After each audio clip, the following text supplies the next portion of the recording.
Hey, everyone. Tonight, we're drifting back to the Middle Ages. You can get comfortable, settle under the blanket, and, if you'd like, pretend that the flickering blue light of your screen is actually the glow of a candle in some drafty 14th century hall. The good news is that your blanket is probably cleaner than anything anyone owned back then. The bad news? Well, the bad news is that medieval royals were out there living lives so catastrophically strange that it probably explains most of the chaos that followed. Tonight's theme is a gentle one. A soft glide through a topic medieval chroniclers hinted at, whispered about, and occasionally wrote down with the kind of judgment you'd use for a relative who keeps microdosing during Thanksgiving dinner. Yes, we're talking about the royals who loved being high, and not metaphorically, although many of them were also high on power, ego, delusion, divine right fantasies, and the medieval equivalent of celebrity fame, but some were routinely, let's call it, chemically elevated thanks to wines, potions, fumes, tonics, or those medicinal concoctions apothecaries swore would cure everything from gout to existential dread. So let's settle in, breathe, and drift gently through the stories of medieval nobles who floated through life with a little help from the pharmacology of their time. Naturally, it only made things worse. 1. Frederick II, the emperor who treated drugs like homework. Let's drift first to the 13th century, where we find Frederick II, Holy Roman Emperor, King of Sicily, King of Germany, King of Jerusalem, and overall overachiever. Frederick was the kind of monarch who collected titles the way modern people collect unread books. But beneath the gold and the falcons and the endless arguments with the Pope, Frederick had another hobby: testing every substance within reach. He approached drugs with the calm dedication of a man who truly believed he might unlock the secrets of the universe, or at least figure out why his stomach hurt all the time. Frederick's court records describe experiments with herbs, opiates, distilled wines, and stimulants. He treated these trials like scientific researchers because, of course, he did. If Frederick were alive today, he'd be the type to keep an Excel spreadsheet of every supplement he'd ever tried, complete with color-coded notes on perceived mental clarity. By all accounts, he didn't party with these substances.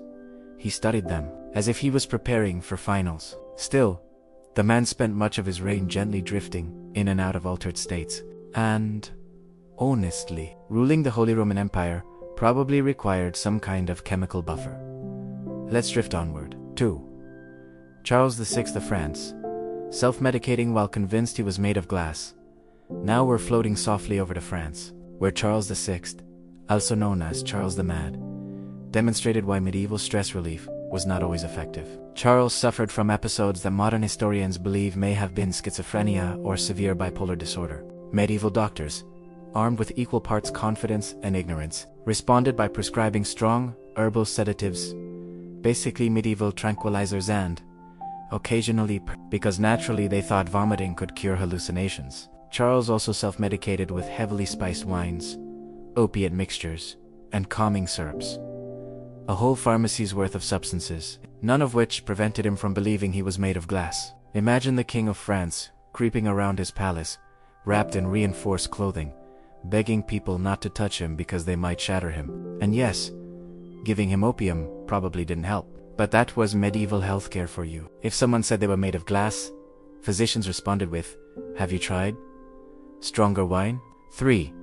King Philip IV of France, the Fair, the Handsome. The emotionally allergic Philip IV was nicknamed the Fair, which meant attractive in medieval French, but the chronicles suggest he had the personality of a tax audit, cold sabere, and a man who used incense mixtures so strong that ambassadors routinely left meetings slightly dazed.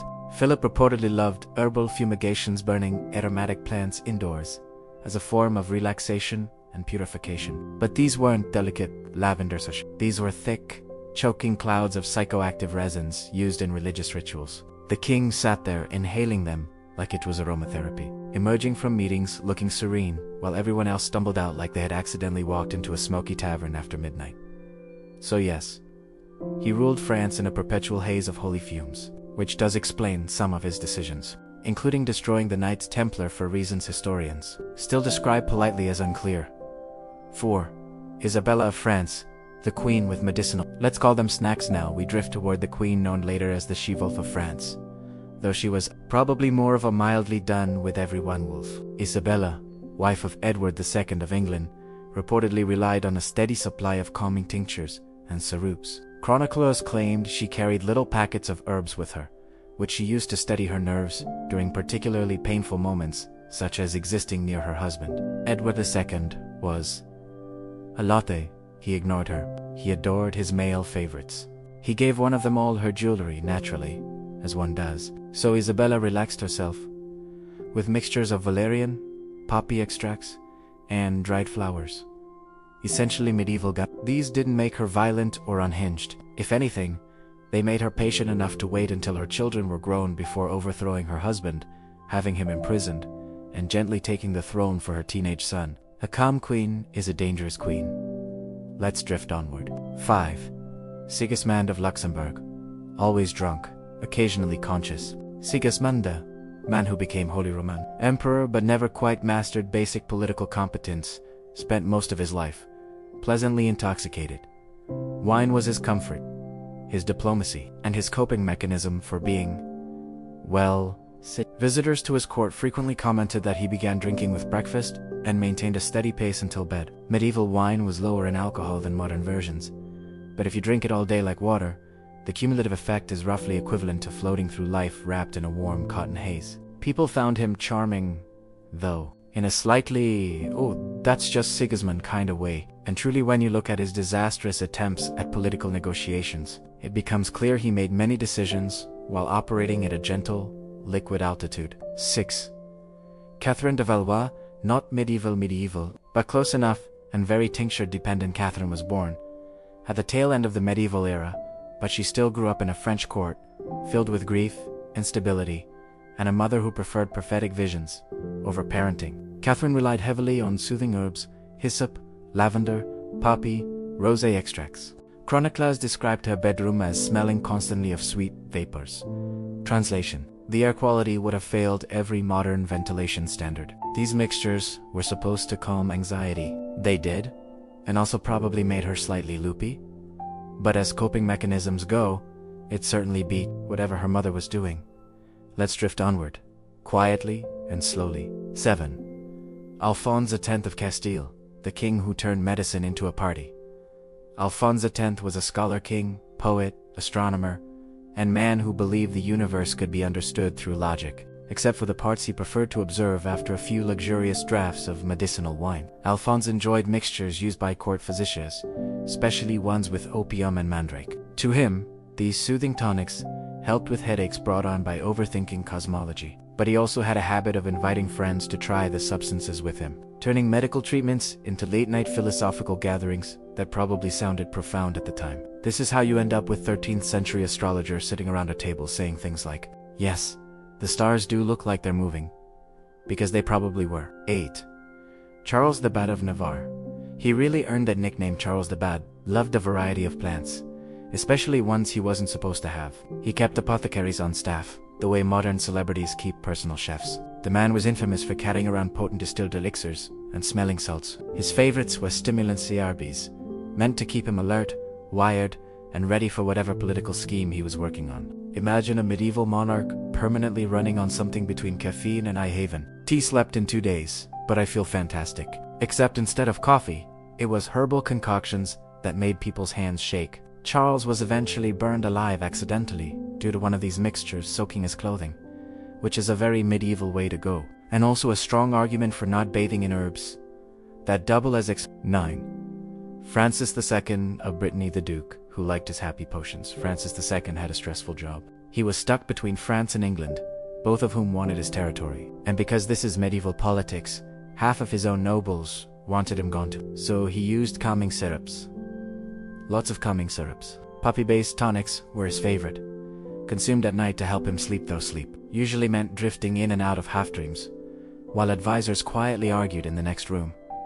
He wasn't known for decisive leadership, but he was known for looking very serene in portraits. Now you know why. 10. Queen Joanna I of Naples, mood-altering baths, because why not? Joanna lived at the intersection of tragedy and melodrama. Her husband was murdered, her kingdom invaded, her reputation slandered, and at one point she had to hide in to cope, she used herbal baths infused with opiates, mandrake, and soporific flowers. Medieval baths were already relaxing, warm, candlelit, full of rose petals, but hers probably made the world look like a soft watercolor painting. Chroniclers describe her as dreamy and detached, which is medieval code for floating gently above reality.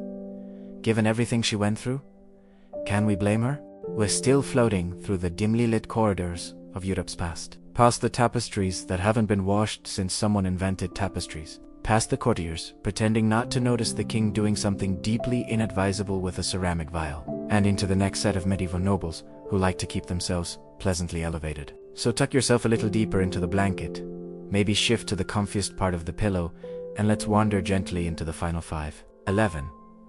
Wenceslas IV of Bohemia, the king who drank like his job depended on it. Wenceslas IV was supposed to be Holy Roman Emperor.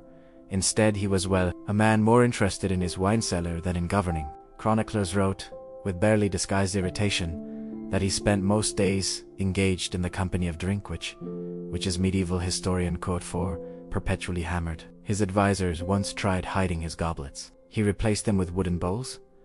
They tried locking up the cellars. He had the doors smashed off. They tried diluting the wine. He hired new servants. This is a man who solved every political crisis with 3 steps. Drink. Insist everything was fine. Let things get significantly worse. He was imprisoned by his own noble Stuyvesant. Never seemed fully aware of why any of it was happening. Honestly, he probably never felt a thing. Let's drift onward, past the sound of clinking goblets and the faint smell of spilled alcohol. Dosan, Prince Carlos of Viana, the melancholy herbal enthusiast. Carloso was the heir to the kingdom of Navarre, which sounds nice until you realize his entire life was one long argument with his father. A sensitive, poetic soul, Carlos suffered from chronic sadness, which medieval doctors treated with the usual cocktail of calming tinctures, including poppy serat, valerian mandrake, wine, and something called sleeping honey, which sounds adorable but probably knocked him unconscious for 12 hours. Carlos used these remedies so frequently that ambassadors describe him as gentle and dreamlike, which, again, is historian code for slightly sedated. He wasn't chaotic. He wasn't violent. He just sort of drifted around the palace like a sad, well-medicated cloud. Eventually, his father accused him of treason and imprisoned him. Medical records say Carlos asked for his soothing draughts, even in confinement. So yes, even while locked in a medieval tower, he stayed committed to his wellness routine. Let's drift onward. 13. Queen Margaret of Denmark, so many fumes, so few windows. Margaret I was one of the most competent rulers in medieval Europe, which makes her reliance on strong incense mixtures all the more interesting. She ruled Denmark, Norway, and Sweden, forming the Kalmar Union, which was basically the Scandinavian version of a group project, where she did everything. Naturally, this resulted in chronic nerves, tension, and exhaustion. Here, solution. Constant clouds of aromatic smoke. She burned ERBs for purification, for relaxation, for sleep, for maintaining divine favor, for keeping advisors calm, and possibly for covering the smell of medieval politicians. Descriptions of her private chambers mention frankincense, pine resin, crushed juniper, and opiate-infused charcoals used for deep rest. Ambassadors complained of watery eyes. Servants fainted occasionally. Margaret remained perfectly serene through all of it. Honestly, ruling 3 kingdoms probably required some gentle dissociation. Let's drift to the next one. 14. Ivan II of Moscow, Ivan the Fair, but mostly Ivan the frequently sedated. Ivan II earned the nickname Ivan the Fair, though portraits suggest he looked more like a worried potato. And to be fair, he had reason to look worried. Moscow was unstable, the nobles were ambitious, and he was not, by nature, a decisive man. His physicians prescribed strong herbal sedatives to deal with anxiety, including mixtures of hemp, valerian, clove oil, and fermented honey tonics. Contemporaries described him as mild, unhurried, and slow to anger, which is a polite diplomatic way of saying he spent much of his life operating at the speed of a relaxed glacier. His reign wasn't disastrous. It was simply gentle. Too gentle. A diet early, possibly from stress, possibly from the medications, and possibly from ruling a state that really needed someone with the energy level of a caffeinated bear. But Ivan drifted through it all, calm to the very end. Let's drift to a final example. 15. Joanna of Castile, Joanna the Mad. A royal life lived in a medicinal fog now. Joanna technically belongs to the early 16th century. but she grew up in the intensely medieval world of the Spanish Trasamaras, so she fits right in. Her life was complicated, emotionally brutal, and medically overtreated. When Joanna showed symptoms of deep anxiety and depression, quite understandable given her husband's affairs, her mother's intensity, and her father's authoritarian streak, doctors responded by giving her heavy including poppy resin, mandrake, mugwort, and frequent soothing draughts meant to bring sleep. These didn't calm her. They simply made her woozy, exhausted, and vulnerable. Her husband, Philip the Handsome, who resembled, at best, a narcissistic beetroot, declared her mad, had her heavily drugged, and used her medicated state to control her political movements. So while she didn't seek substances recreationally, her life became a haze of forced sedation, a tragic reminder of how early medieval medicine could be used against someone. But in the quiet corners of the historical record, we can still sense her, brilliant, articulate, overwhelmed, drifting through a life that was never truly her own. Hey, again, everyone, if you've made it this far, congratulations. You're now calmer, cozier, and better informed about the medically questionable hobbies of medieval royalty. And tonight, we're drifting into an even stranger corner of history, one lit by candlelight, decorated with expensive tapestries, and undermined entirely by the royal obsession with marrying cousins. Because yes, our next chapter is a gentle wander through marriages that were politically brilliant, romantically disastrous, and well, let's call it royal dynasties. As you probably know, treated marriage the way people today treat corporate merge. There was strategy, paperwork, negotiation, questionable motives, and absolutely no concern for whether the participants actually liked each other or shared more than one grandparent. And naturally, they made it worse. So, relax, breathe, and let us float softly into some unions that shaped Europe, while quietly undermining the gene pools involved. 1.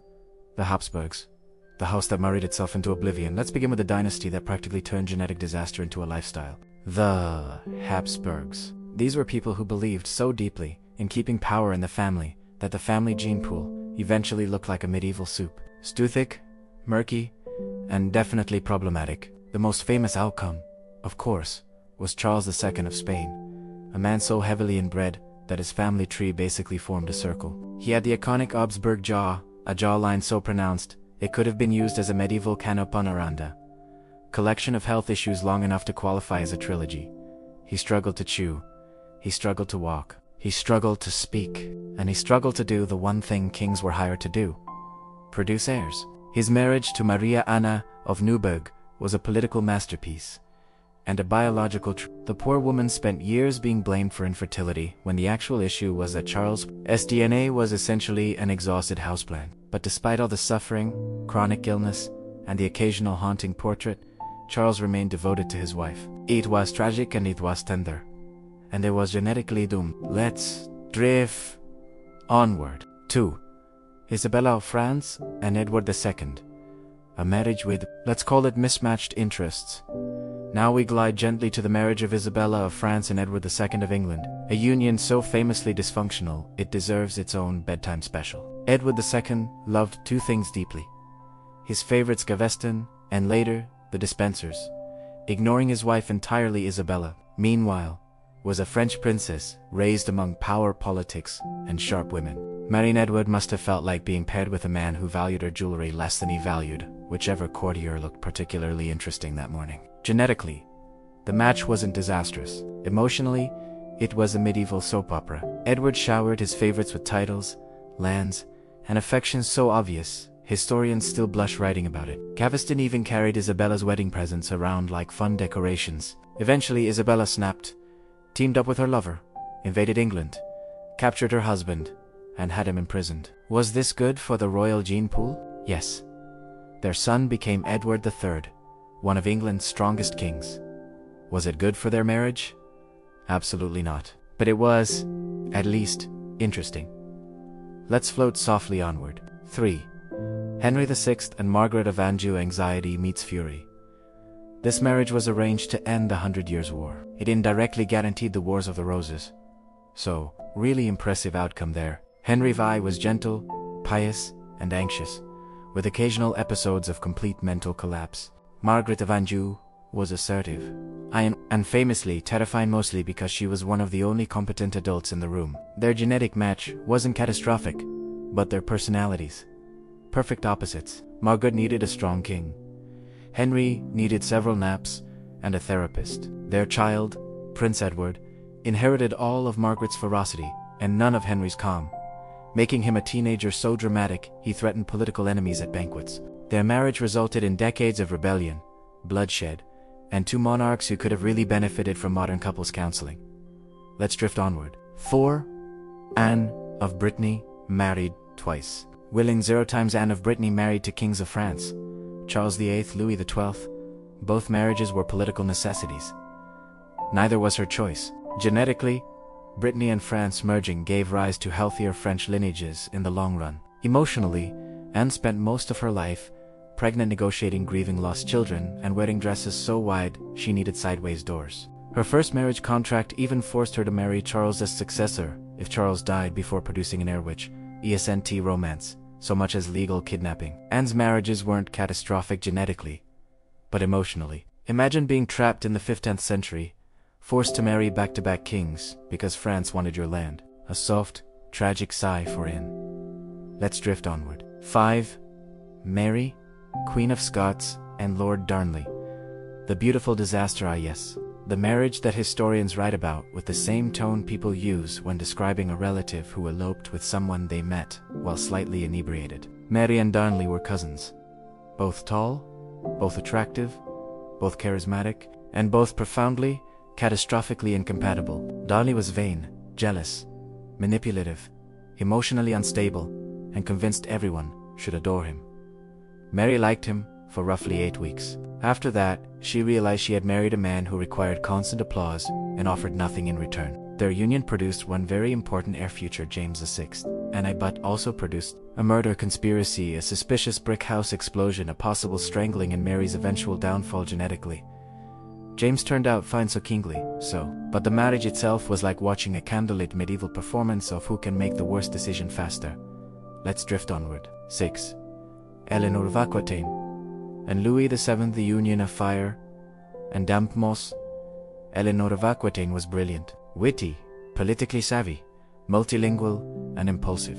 Louis VII was pious, anxious, gentle, indecisive, basically an overworked monk forced into kingship. Their marriage produced one daughter and approximately 37 arguments. Louis wanted prayer. Eleanor wanted adventure. Louis wanted quiet contemplation. Eleanor wanted to lead armies, host troubadours, and possibly flirt with half of Europe. Their divorce was one of the most politically disastrous events in French history, because Eleanor took half of southern France with her when she remarried. Henry II of England. Eleanor's children with Henry included Richard the Lionheart and Jung, so mixed results.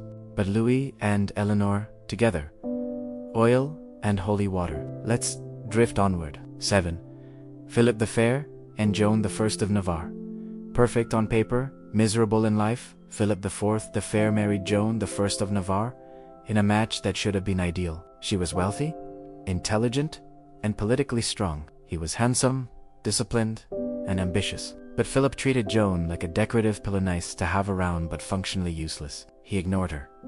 He controlled her movements. He limited her political presence. And while she adored him, he regarded emotional affection the way a medieval monk regarded spicy food, suspiciously and at a distance.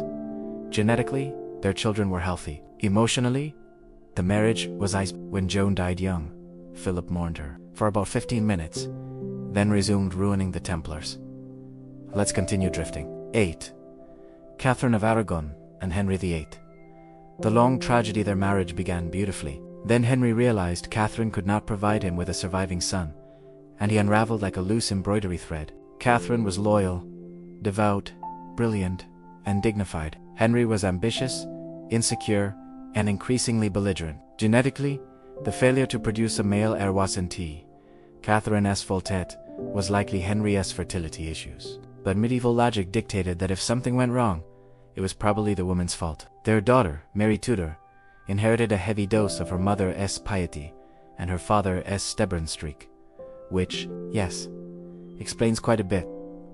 Let's drift to one more. 9. The Angevin Casa marriages, a whole medley of maybe don't do that. Many Angevin nobles married close relatives. It kept land consolidated. It kept titles tidy. It also kept the family gene pooled about as fresh as a medieval well during a drought. The result was a long line of nobles who were erratic, brilliant, but unstable, prone to feuds, and frequently terrible at long-term planning. Genetic diversities was not their strong point. Drama, however, definitely was. Let's float onward. 10. Coming next. If you want me to continue into the next section, the pettiest and most dysfunctional kings and queens, just say, "Hey, everyone." Everyone was still floating gently through the dim hallways of Europe's royal past, where crowns were heavy, tempers were short, and monarchs had the emotional regulation of overtired toddlers with absolute power. In this chapter, we're curling up beside the crackling hearth of historical dysfunction. The pettiness you're about to hear is not dramatic or angry. It's the sleepy, so breathe. Settle deeper into the blankets, and let's drift into the soft chaos of petty medieval rulers. 1. King John of England, the original petty king. John, the man who inspired Robin Hood villains and half of England's national grievances, had the temperament of a spoiled cat, trapped inside a monarch's body. His pettiness was legendary. He once starved the family of a noble who annoyed him. He refused to return hostages simply because he could. He raised taxes out of spite, which, to be fair, is now a government tradition. And he lost Normandy, not through war, but through pure, unwavering incompetence. John responded to criticism by sulking, fiending people, and occasionally threatening bishops. He was so universally disliked that barons forced him to sign the Magna Carta, one of the most important documents in Western political history, because they were tired of him being petty. And yet, in portraits, he always looks confused, as though asking, "What did I do?" "Everything, John. You did everything." 2. Queen Isabella of Castile, the queen who held grudges like they were crown jewels. Isabella was brilliant, determined, and politically sharp, but she also held grudges with the intensity of someone who annotated them in a color-coded ledger. If a noble offended her even slightly, she remembered. If someone questioned her authority, she reassigned their lands. If someone supported her rivals, she quietly made sure their careers evaporated like morning mist. Her pettiness was elegant, organized, and extremely effective. She once refused to let a nobleman's daughter marry because she didn't tea like the father's tone. She delayed diplomatic negotiations because an ambassador annoyed her with a comment about her handwriting. And she personally micromanaged wardrobe rules at court because she disliked one lady's sleeves. Soft, quiet, ruthless pettiness. Very regal, very relaxing to think about, honestly. 3. Charles the Bold, the Duke who challenged everyone to duels. Charles the Bold, Duke of Burgundy, was so petty he turned it into an active hobby. If he felt insulted even mildly, even accidentally, he challenged people to duels. He once challenged the entire Swiss Confederation. He lost. Repeatedly. He also challenged the French king several times over perceived slights, such as not being invited to a feast, being placed too far down a seating chart, and not being described as magnificent enough in a treaty. Charles treated every diplomatic gathering like a school cafeteria where he desperately wanted the cool kids to notice him. He died in battle, partly because he refused to retreat on principle. A very petty principle. Let's drift softly onward. 4. Queen Margaret of Anjou, petty, powerful, and perpetually done with everyone. Ah yes, Margaret, the queen who looked at the Wars of the Roses and said, "I can fix this," and then accidentally made everything significantly worse. Margaret's pettiness was less personal and more sweeping. If someone opposed her husband Henry VI, Margaret blacklisted them. If a noble disrespected her, she found a way to ruin their career. She responded to political setbacks by assembling armies, which is a very medieval approach to conflict resolution. Her biggest act of pettiness was ensuring Richard, Duke of York, was absolutely not allowed anywhere near the throne. This effort escalated.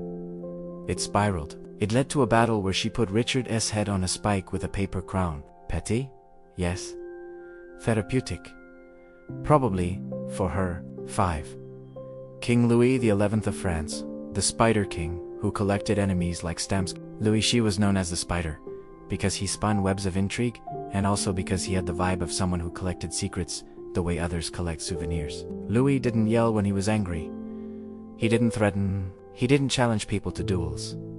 He simply remembered, and then, years later, he quietly destroyed them. Nobles who offended him discovered their taxes suddenly doubled, their estates were reassigned, their horses were mysteriously their allies were arrested, and their letters had somehow been intercepted and published. Louis never acted immediately. He waited for the perfect moment to ruin someone.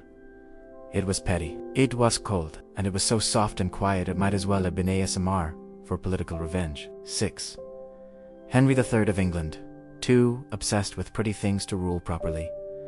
Henry III loved decorative objects. L'objet them. He collected jewels, relics, tapestries, shrines, rosaries, gilded candlesticks, and small ornamental items whose purpose historians still cannot determine. While England was falling apart financially, Henry spent lavishly on paintings, church renovations, ceremonial robes, imported gold thread, decorative spoons. His court resembled a medieval home decor showroom curated by someone with no concept of budgets. When nobles complained about taxes, Henry simply bought more art. When they protested, he bought bigger art. His pettiness climaxed when he told them, essentially, if you don't like how I spend money, stop giving me money. Which did not go well. 7. Queen Joanna I of Naples. The petty romantic Joanna had a dramatic life, but her pettiness often took the form of romantic decision-making. Her first husband was murdered. Her second husband was chosen partly out of spite. Her third husband was chosen to annoy her political rivals. Her fourth husband appears to have been chosen for fun. She dismissed suitors based on bad poetry, unimpressive hair, poor posture, and one unfortunate man who breathed too loudly. Her romantic pettiness didn't help her manage Naples, but it did make her one of the most relatable queens in history. Let's drift onward. 8. Richard II, the king who loved fashion more than governance. Richard II adored fashion. He wore shimmering robes, elaborately embroidered fabrics, shoes with toes so long they needed support strings, and hats that presumably weighed more than his crown. When nobles criticized him for spending too much, Richard responded by wearing even more luxurious clothing, as though trying to blind them into silence. He banished one noble because he disliked the man's outfit. He exiled others for vague disrespect, which usually meant they didn't compliment his wardrobe. His rule ended badly, but at least he went out well-dressed. 9. King Eric of Pomerania banished pirates for stealing, then became a pirate. Eric of Pomerania ruled Denmark, Norway, and Sweden. He was not very good at it. When people annoyed him, ambassadors, nobles, occasionally, pharmacy responded dramatically, imprisoning them, firing them, fining them for insufficient loyalty or sulking in his castle. Eventually he was deposed. In a wonderfully petty twist, Eric then took up piracy. Yes, he lived out his days robbing ships the same way people quit jobs and then insult the company on social media. Soft vengeance, medieval style. Hey everyone, welcome back. Go ahead and settle deeper into the pillows for this one. Part 5 is drifting into a gentler, gloomier corner of medieval life. The childhoods of royalty, which, despite modern fairy tale expectations, were usually less enchanted palace and more emotional support tutor, plus chronic malnutrition. So breathe slowly, let your shoulders drop, and let's wander through the soft and slightly tragic landscape of medieval royal nurseries. 1. Prince William Adelin, the boy who was never allowed to relax. William Adelinte, only legitimate son of Henry I, grew up with pressure so intense it could have powered a small kingdom. He was raised to be perfect. Not good. Not competent. Perfect. His tutors wrote glowing reports like anxious employees. His servants bowed so low, they were basically checking the floor for ants. Court poets described him as the hope of England, which is a sweet way of saying no pressure. Kid William rarely played outside. He rarely played inside. Royal childhood, in his case, meant adulthood, starting at age 4. He did eventually get on a boat to enjoy some freedom. That boat sunk. Because of course it did. Let's drift quietly onward. 2. Isabella of France. Raised for peace, given turmoil. Isabella, who would later become the famously Fidupe Queen of Edward II, had a childhood filled with lessons in diplomacy, etiquette, and the importance of smiling gently while plotting your emotional survival. Raised in the French court, she learned harp, languages, and looking dignified while other people made bad decisions around her, skills she would need later. Often, Isabella was described as quiet and observant, a medieval child version of I'm just watching the chaos unfold. Her childhood wasn't miserable, just careful, structured, surrounded by adults who expected her to fix things someday, which she eventually did, dramatically. 3. Richard II. Fragile body, fragile world. Richard II lost both parents by age 10, which, in medieval royal terms, made him fairly average. Medieval childhoods were basically Richard was a delicate child, small, pale, and elegant in a way that made veterans in chainmail sigh loudly and mutter the medieval equivalent of, "He needs more protein." His guardians spoiled him a little. They fed him fine foods, dressed him gorgeously, treated him like a decorative teacup. This was lovely for his self-esteem, less lovely for preparing him to govern a kingdom full of angry barons, with emotional range limited to irritated and very irritated. Richard's tender upbringing made adulthood feel like a cold plunge he never fully adjusted to. 4. Princess Blanche of Castile. Raised in a political laboratory, Blanche was born into the Spanish courts, where children were essentially raised on political theory instead of warm milk. Her mother was tough. Her grandmother was even tougher. Her tutors were so strict, they probably graded her bedtime prayers. Blanche grew up calm, precise, and almost unnervingly competent, a child prodigy in etiquette, diplomacy, and staring meaningfully across banquet tables.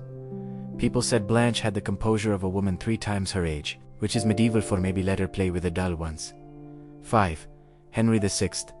A soft child in a sharp world. Henry VI inherited England as a baby, which is an adorable concept, until you realize it meant the fate of Europe sat on the drooling lap of someone whose primary skill was grabbing shiny objects. Henry was gentle, sweet, very religious, and slightly allergic to conflict-unfortunate traits for a king about to face the Wars of the Roses. As a child, he preferred prayer over play, quiet contemplation over rough, soft fabrics over armor that clanked ominously. He was, in short, the kind of kid who would have thrived in a monastery with warm porridge and predictable schedules, not in a royal court where people yelled about inheritance every 10 minutes. 6. Princess Margaret of Scotland. Spoiled to the point of frailty, Margaret was raised in comfort so extreme it actually made her sickly. She grew up indoors, swaddled in fine fabrics, surrounded by anxious attendants, whose main job was to keep her from touching anything that looked remotely like the outdoors. When she finally traveled to Norway to marry its king, she was so unprepared for the journey that her health simply gave up. Her childhood cocoon had kept her safe. Too safe. Too safe. Like a greenhouse flower suddenly introduced to wind. 7. Edward V. Childhood interrupted one of the princes in the tower.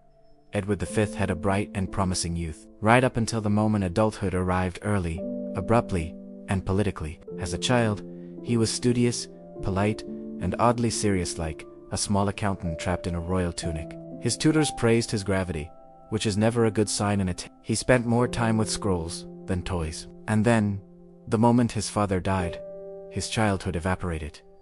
He stepped into the adult world, and the adult world swallowed him whole. Softly, silently, in the way medieval politics always did. 8. Charles the Bold. Raised to be intense, Charles the Bold was the medieval version of that kid whose parents enrolled him in advanced fencing, calculus, archery, statecraft, and something called character-building exercises. His father molded him like a very anxious sculptor. Charles was taught to be fierce, decisive, unyielding. He was also taught, poorly, how to relax, which he never quite mastered. Even as a child, he charged into things with more enthusiasm than wisdom. Charles's childhood wasn't sad, just exhausting, for everyone. 9. Mary, Queen of Scots.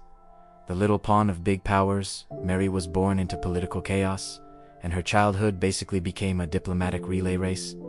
Scotland, too unstable, so she was shipped to France. There she grew up among French princes. Speaking elegant French instead of the language of the realm she was destined to rule. Her childhood was soft, luxurious, and culturally confusing. Like she was living someone else's fairy tale. She played music, danced, learned languages, and grew into a romantic, trusting soul, which worked beautifully, until adulthood arrived and reminded her that political sharks don't appreciate poetry. 10.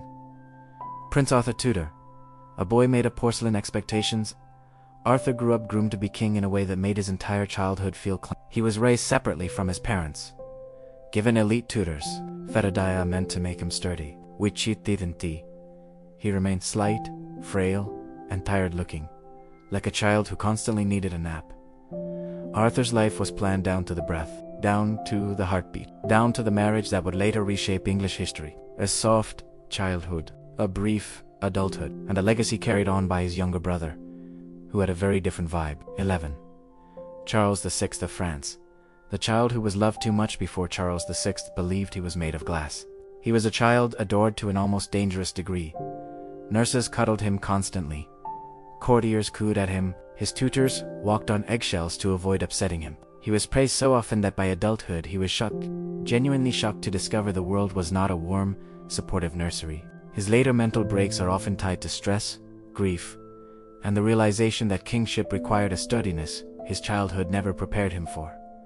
A soft beginning, a shattering middle, a sorrowful end. 12. Princess Eleanor of Woodstock. A childhood in the shadows. Eleanor grew up in the English court of Edward II and Isabella, which was not, to put it mildly, a stable environment. Her childhood was filled with hushed conversations behind curtains, sudden political shifts, long absences of one parent or the other, and the eerie feeling that the adults were not okay. She grew into a quiet, introspective girl, kind and sensitive, eager to please, a product of a court where children learned early to stay silent while the grown-ups argued loudly. 13. Louis the Dauphin, son of Charles VI.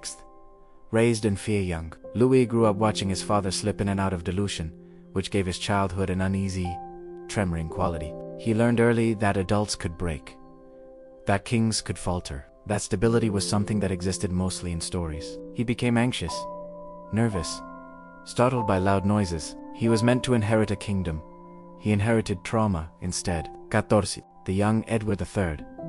Childhood in a court of whispers. Edward III spent his early years watching his mother, Isabella, quietly plot against his father.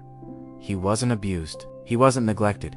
He was simply surrounded by tension thick enough to chew. His tutors later remarked that he had an alertness uncommon in children. That's historian speak, for this kid never relaxed. 15. Princess Catherine of Valois. Raised too carefully, married too carelessly, Catherine spent most of her childhood hidden away in a French palace wing because her parents weren't sure what to do with her. Her father was mentally ill.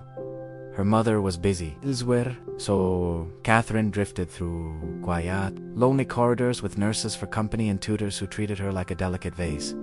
She grew into a shy, uncertain young woman, then was abruptly married to Henry V Inclans, favorite war machine who died shortly after, leaving her in foreign lands with a baby and a lot of silence, a tender child, a heavy adulthood.